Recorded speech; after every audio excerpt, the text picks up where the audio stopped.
Welcome to Smart Remarks, where it's okay to wish me a Merry Christmas, unless those evil liberals take it away.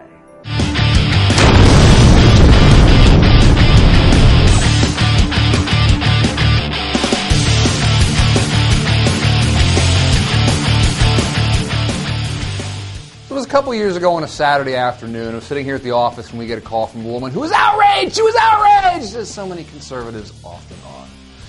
It was the Christmas season, and the salon where she got her hair done had actually taken down its Christmas tree because it didn't want to offend non-Christian customers. My caller, whom I suspect was probably a big Bill O'Reilly fan, was upset about this, and she wanted something done. "They are violating my rights," she said. And I didn't get into it with her on the phone because, you want to be nice and polite on the phone. But what I wanted to say to her was, no, they aren't. Wrong!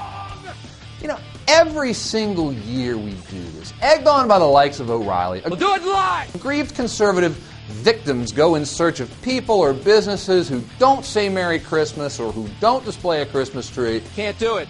Why would a business not display a Christmas tree? I mean, maybe they have customers who are Jewish or atheist or Muslim. I know, hard to believe, but those people are out there, and maybe the business simply wants to be as inclusive as possible.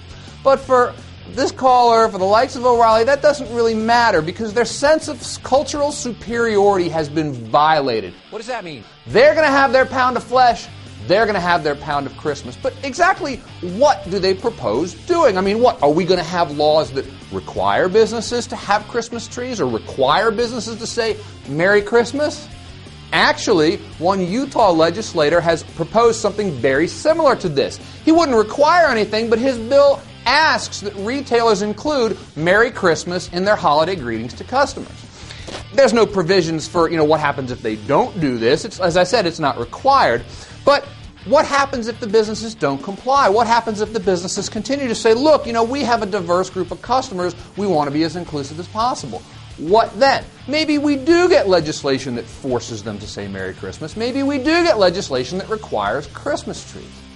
But should the state be involving itself in something like this? I mean, I suspect my caller, I suspect the likes of O'Reilly think so. Maybe when it comes to Christmas, free speech has to take a back seat. Or maybe these people are all just crazy.